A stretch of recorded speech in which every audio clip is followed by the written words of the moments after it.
Hold up, stop the presses. The WNBA, Caitlin Clark, the Indiana Fever, we're witnessing something unfold that no one predicted, not even the most cynical sports analyst. The biggest star the league has ever seen, banned from her natural position, brainwashed into submission. That's not just a clickbait headline, it's a conspiracy unfolding right before our eyes. The question isn't if something sinister is happening, it's how the league's most electrifying talent got caught in this web. Get ready, because what you're about to hear will shock you. It will make you question everything you thought you knew about player development and coaching philosophy in professional sports. This isn't just about basketball, this is about control, about identity, about the future of a superstar. Is Caitlin Clark being set up for failure?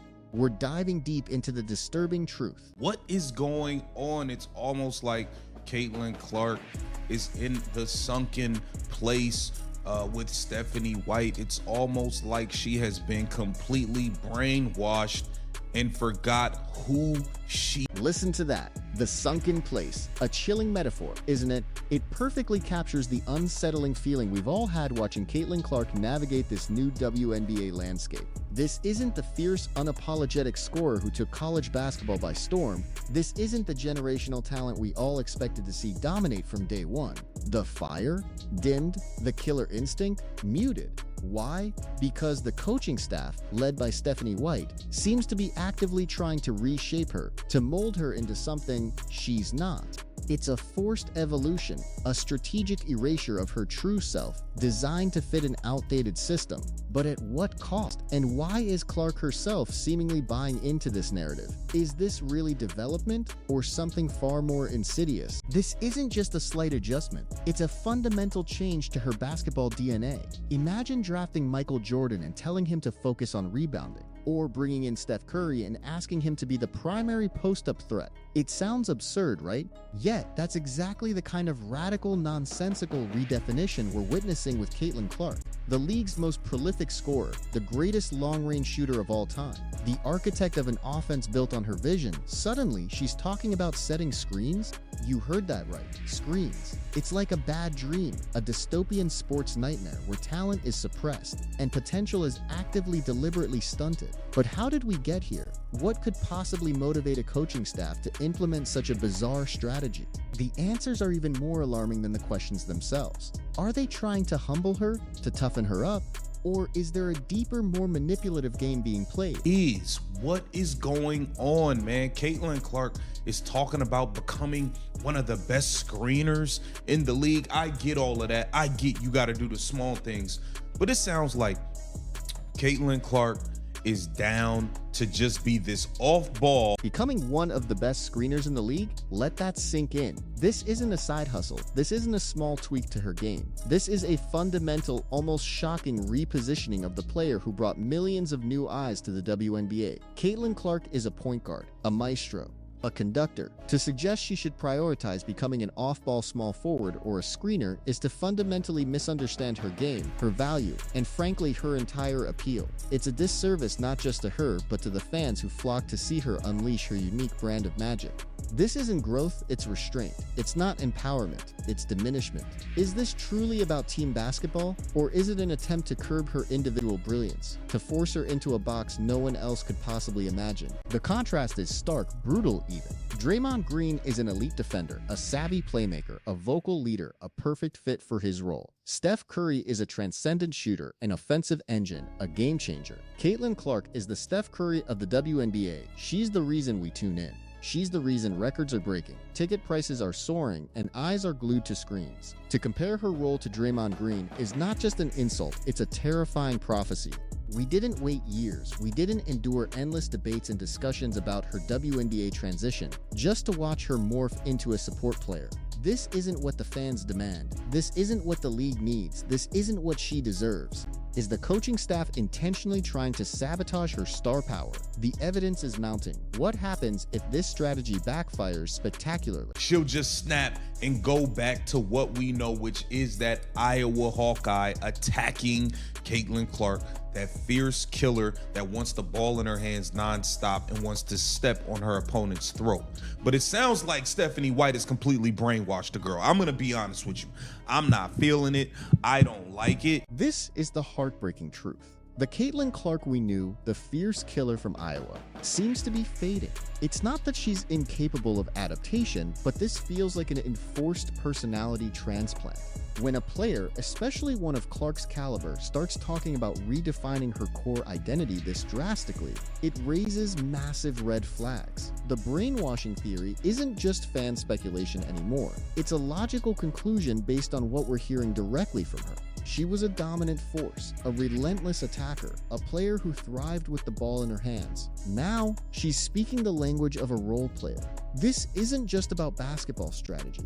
This is about confidence, about self-belief, and about the player's intrinsic understanding of her own greatness. Can she truly snap back if she's being systematically reprogrammed? This isn't a new concept. Stephanie White's vision for Aaliyah Boston as an offensive hub has been clear since day one. But what started as a noble intention to empower their young center has morphed into something far more troubling. The hub has become the point guard, and the league's best point guard is being shuffled to the wing. It's an inverse world, a bizarro WNBA where logic is flipped on its head. Imagine the impact this has on team chemistry, on offensive flow, on the natural rhythm of the game. You have a player who can break down defenses from the perimeter, command double teams, and deliver passes few others can even conceive. And you're sidelining her primary function? It's baffling, it's insulting, and it's raising serious questions about the strategic competence of this coaching staff. Are they deliberately undermining Clark, or are they just spectacularly misguided? Initiating offense, and this all stems from Stephanie White. You guys remember when Stephanie White got here, how she was talking about Aaliyah Boston being a hub. We want AB to be a hub. Now it's to the point where Aaliyah Boston's about to be the damn point guard, and Caitlin Clark's gonna be a damn wing. I mean, it's just ridiculous. A hub is one thing, a point guard is another entirely. This isn't just a minor shift, it's a complete reimagining of the team's offensive architecture, and it's happening at the expense of its undeniable superstar. Aaliyah Boston is a phenomenal talent, a cornerstone for the Fever, but she is not, nor should she be, the primary ball handler. That's Caitlin Clark's domain. The idea that Clark is being relegated to a wing position is alarming.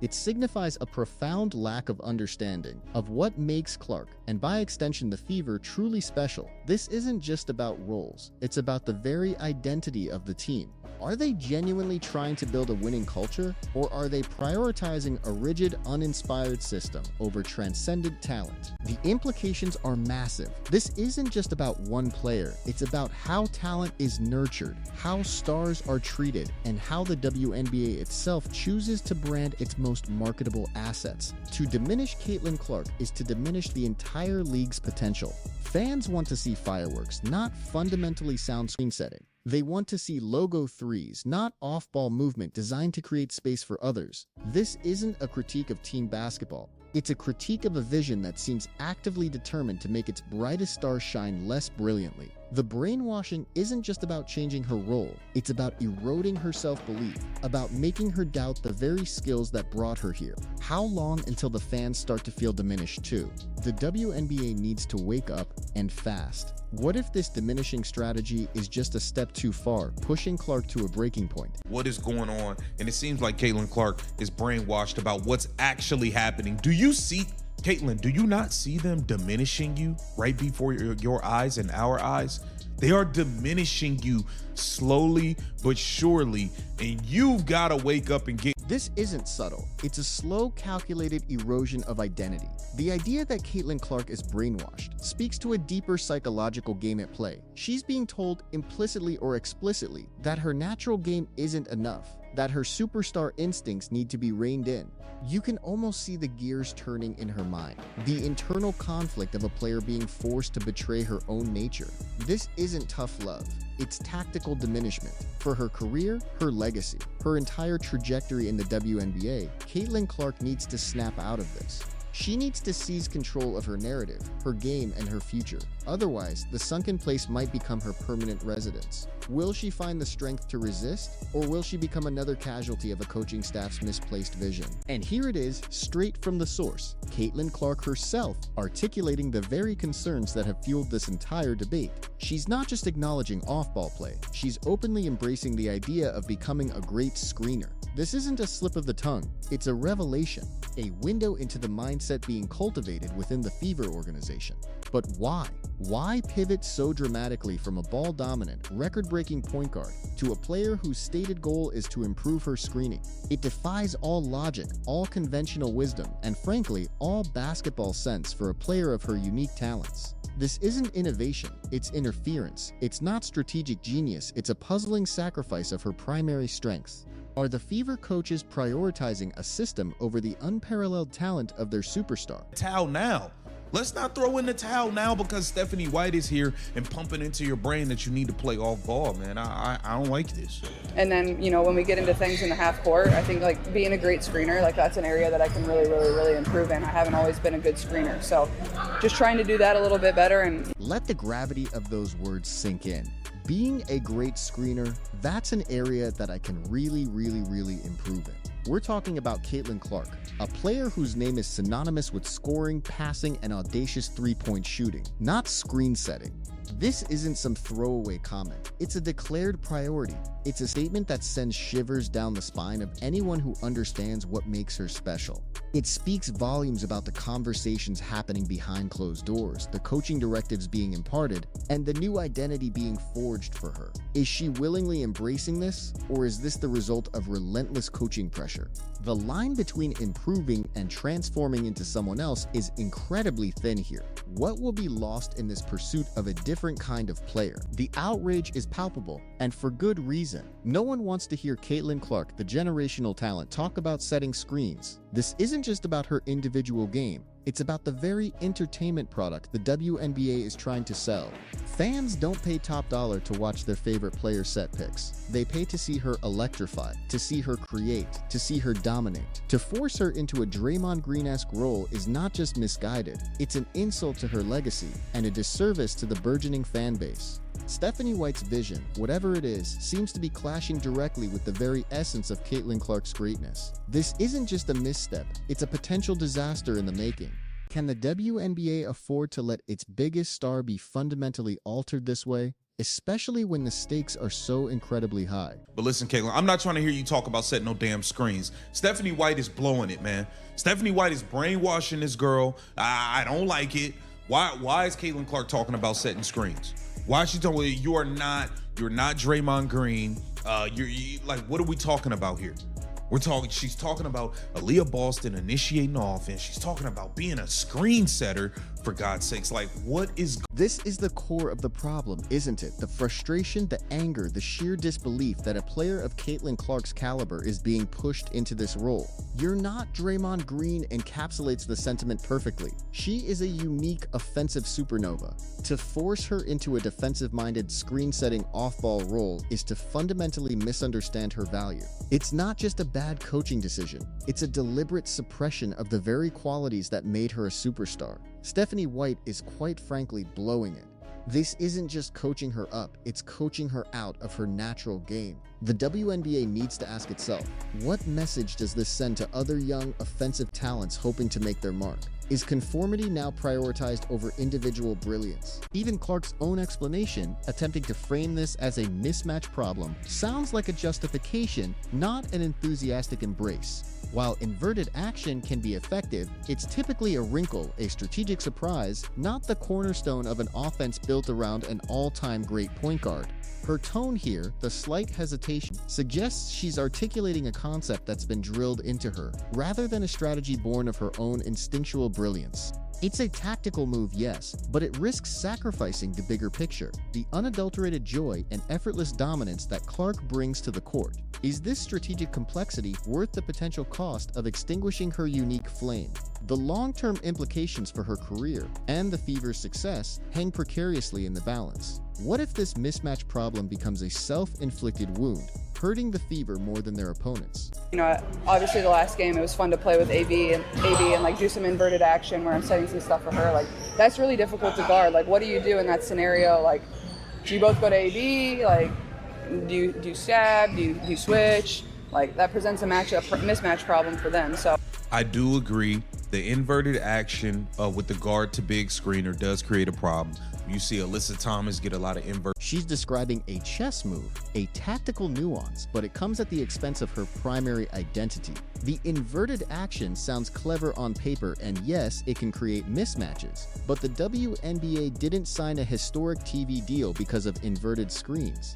They signed it because of the generational talent and electrifying play of Caitlin Clark as a primary ball handler. This kind of tactical flexibility should be a complement, not a replacement for her main role. When a superstar is talking about setting stuff for her as a primary objective, it's a red flag. It shows a fundamental misallocation of elite talent. Is this truly about winning, or is it about fitting Clark into a rigid system that can't accommodate her boundless creativity and offensive firepower? Let's be brutally honest. ESPN, CBS, Amazon, they are not paying billions for Caitlin Clark to set screens. They are paying for logo threes, no-look passes, half-court shots, and the undeniable swagger of a player who redefines the game every time she steps on the court. They're paying for the killer instinct. They're paying for the spectacle, the excitement, the undeniable it factor. If her role becomes primarily defensive and screen setting, the entire investment, the entire hype, the entire future of WNBA visibility is at risk. This isn't just about the Fever, it's about the entire league. Fans have been drawn in by a promise of greatness, a vision of unprecedented talent. If that promise isn't delivered, the fallout could be catastrophic. What happens when the viewership numbers start to reflect this creative suppression? ESPN not paying all this money to watch you set picks. You have to know that these networks are not putting you on national TV and doing all of this stuff to watch you set screens. We want to see them passes. We want to see logo threes. We want to see you yelling in the crowd. We want to see the excitement. This is the cold, hard business reality. The networks aren't pouring money into the WNBA for tactical innovations or fundamental screen setting. They're investing in a phenomenon. They want the Caitlin Clark experience, the passes, the logo threes, the fiery competitive spirit that demands attention. To turn her into a screen setter is to neuter the very appeal that makes her a ratings magnet. It's economic malpractice. It's short-sighted. It's a betrayal of the promise of what she brings to the game. This isn't just bad coaching, it's bad business. The league and the Fever need to understand that the entertainment value of Caitlin Clark is tied directly to her being the offensive engine, not a role player. Are they willing to gamble the future growth of the league on this questionable strategy?